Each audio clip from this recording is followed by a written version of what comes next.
찰스 맨튼, 그는 누구인가? 찰스 마일즈 매덕스는 1934년 11월 12일 미국 오하이오에서 태어났다. 그의 생물학적 아버지는 밝혀지지 않았다. 그의 어머니 캐서린 매덕스는 매춘부였고 알코올 의존증이 심한 상태였다. 찰스 마일즈 매덕스는 후에 새아버지의 이름을 따라 맨슨이라는 성을 얻게 되어 찰스 맨슨이 되었다.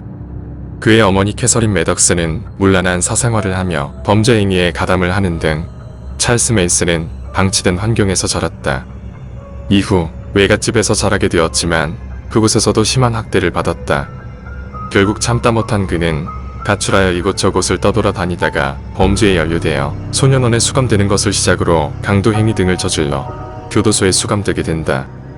1954년 20살이 되던 해에 출소하여 로저리진 윌리스라는 여성과 결혼을 하고 아이도 낳게 되지만 그는 충동을 참지 못하고 결국 또다시 절도, 강도 등의 범죄를 저지르며 또다시 수감되게 된다.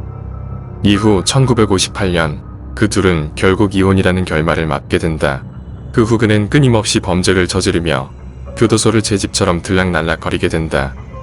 그는 비틀즈의 광팬으로 교도소에서 기타와 노래 연습을 꾸준히 하여 음악에 대한 실력이 뛰어났던 것으로 알려져 있다. 1967년 교도소에서 석방된 그는 머리와 수염을 길러 스스로를 예수와 같은 선지자의 모습으로 꾸미고 자신의 추종자를 모을 준비를 하며 샌프란시스코로 향하게 된다. 그는 성경의 요한계시록 내용을 비틀즈와 연결고리를 만들어내어 자신만의 교리를 만든다. 그 후 그는 히피족들을 섭렵하여 자신을 추종하는 사이비 집단인 맨슨 패밀리를 만들게 된다.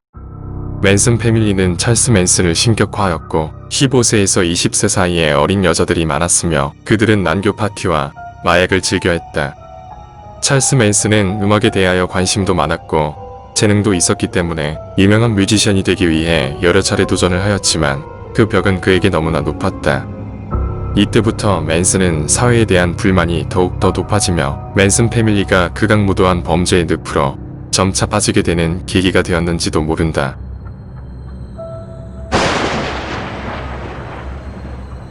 살인의 시작. 1986년 8월 6일 게리 힌만이라는 마약 판매상을 첫 번째 살인 대상으로 정했다. 맨슨 패밀리는 게리 힌만을 찾아가 돈을 요구했지만 거절당하자 무자비하게 살해하게 된다. 1986년 8월 8일 두 번째 살인을 저지르게 되는데 그 타겟은 테리 멜처라는 음반 제작자였다. 음악을 통해 자신을 인정받고 싶었던 찰스 맨슨은 자신의 음악을 무시한 테리 멜처를 처단하기로 계획한다. 찰스 맨슨은 맨슨 패밀리 중 자신이 가장 신뢰할 수 있는 4명에게 살인을 지시한다. 지시를 받은 맨슨 패밀리는 비버리 힐즈의 한 저택으로 침입한다. 그리고 그곳에 있던 5명을 무자비하게 살육한다.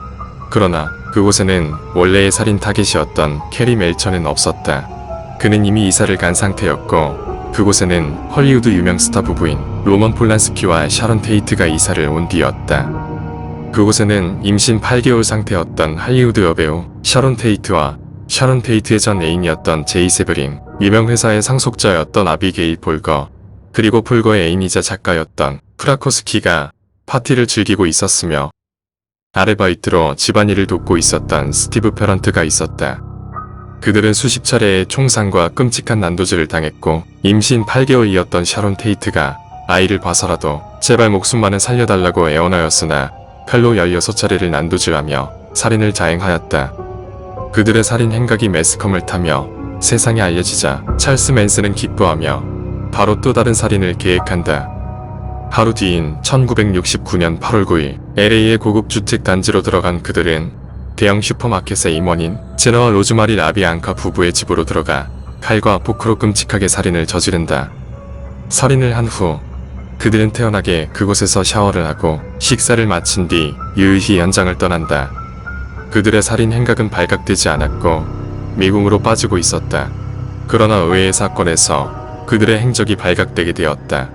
맨슨 패밀리가 터를 잡고 살던 데스밸리의 국립공원에서 방어 및 차량 절도 사건이 발생해 맨슨 패밀리의 구성원 중 일부가 체포되게 되는데 이때 수잔 애킨스는 교도소에서 감방 동료들에게 자신들이 자행했던 살인 행각에 대해서 자랑하듯이 내뱉었고 이것을 들은 감방 동료가 경찰에게 신고를 하여 그들의 행각은 발각되게 된다.